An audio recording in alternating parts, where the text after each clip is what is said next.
God is a metaphysical contradiction on the order of a square circle, which means not only does he not exist, but he cannot exist. And in this video, I'm going to explain exactly why I think that.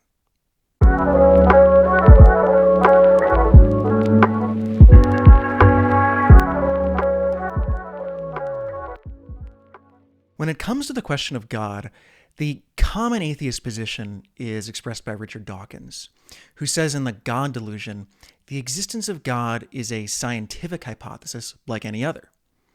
And as such, the answer can be known by scientific methods, observation, experimentation, etc. And by these standards, there simply is no evidence for God. But this, according to Dawkins, doesn't mean he's 100% certain that God doesn't exist. Lack of evidence doesn't necessarily mean that something doesn't exist. It just means we haven't found any evidence for it. It's technically possible, on this view, that God does exist. It's just improbable, given the evidence that we have. And because of this, he proposes what he calls the spectrum of theistic probability, which consists of a scale from 1 to 7. And at one end of the scale, you have a 1, which is the strong theist, who believes that the probability of God's existence is 100%. He has no doubt. And at the other end of the scale, we have a 7, which is the strong atheist, who thinks that the probability of God's existence is 0%. There's no doubt that God doesn't exist. Dawkins places himself at a 6, what he calls the de facto atheist, which means he thinks the probability of God's existence is very low, but not quite 0. So in this conception, God is a bit like a unicorn. Theoretically possible as far as we know, but just lacking in evidence. Now, this position is not entirely wrong. There is no evidence, scientifically speaking, for a being like God. And yes, in a broader sense, all proof ultimately involves determining if a proposition is consonant with our observations of concrete reality. But it suffers from a serious problem. And that is that most serious theists, don't believe that God is a scientific hypothesis at all. For them, God is a metaphysical conclusion. So in other words, you derive the existence of God from metaphysical first principles. And this is famously what Aristotle and Aquinas do. And according to these theists, at least in the Judeo-Christian tradition, God is beyond nature. He's supernatural. So, of course, he cannot be observed directly or detected by any scientific method because the scientific method deals only with the physical world and its laws. And God is beyond those. Now, Dawkins does address Aquinas' metaphysical arguments, but only briefly, and there's some debate as to how much he really understands them. But what he really doesn't address is, I think, something even more fundamental, which is a being like God metaphysically possible? In other words, is God even a valid concept? And what do I mean by that?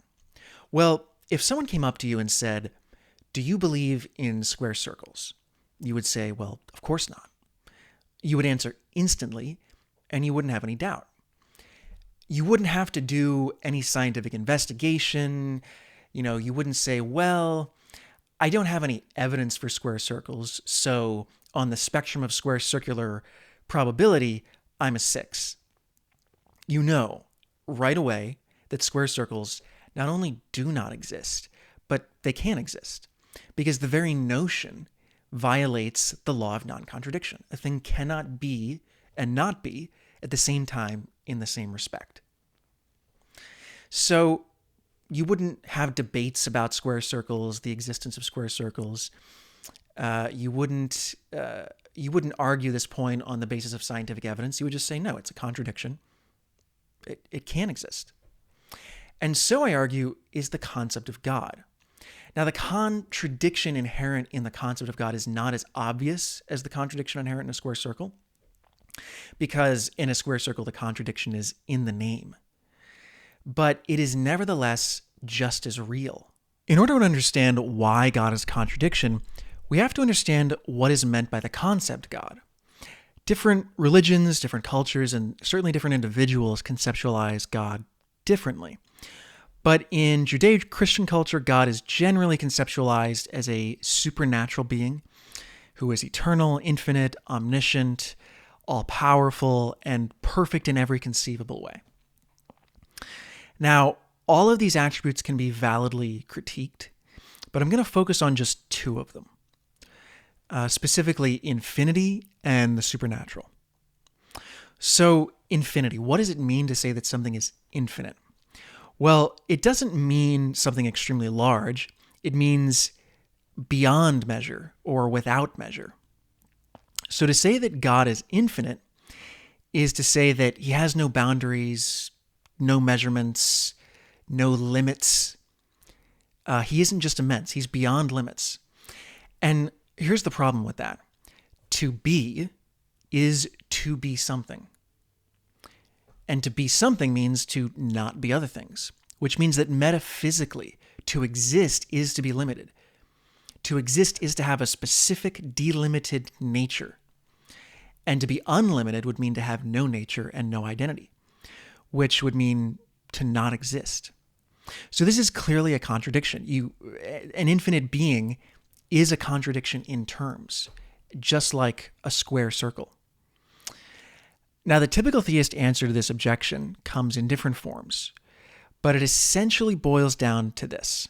Yes, an infinite being is a contradiction for the type of being that we know, natural being. But God is a supernatural being, and supernatural being is exempt from the laws of our reality. It's somehow beyond them.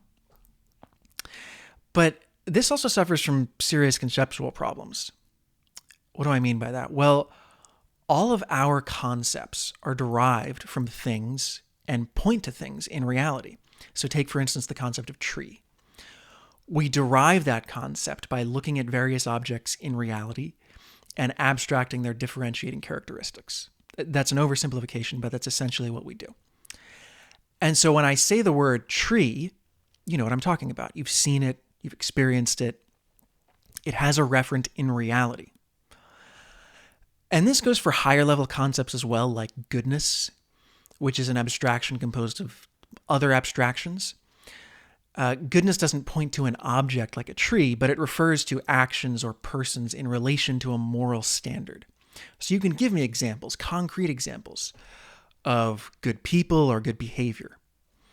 And so the concept goodness, like every other concept, even higher level abstractions, ultimately reduces back to concrete reality, which is the basis of all of our concepts. And this is really important because it's how we know that concepts are valid. It's how we know that the concepts we're using as the building blocks of thought are valid.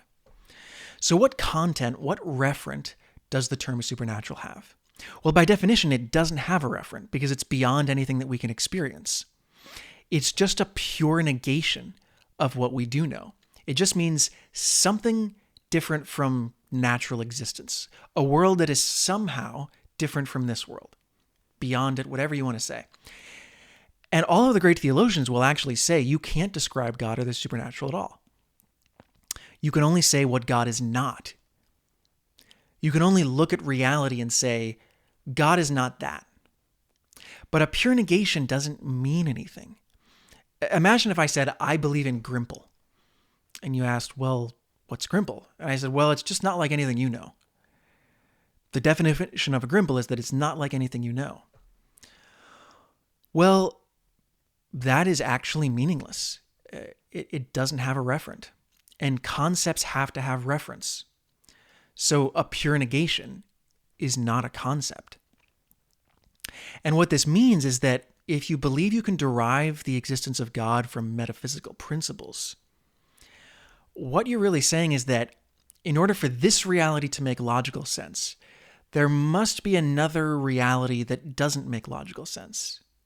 I mean, fundamentally, you're saying that rationality, the rationality of this world rests on the irrational. So that's a brief sketch of a couple of metaphysical and epistemological issues with the concept of God. Essentially, the concept has no real content, and the attempt to ascribe content to it produces contradictions.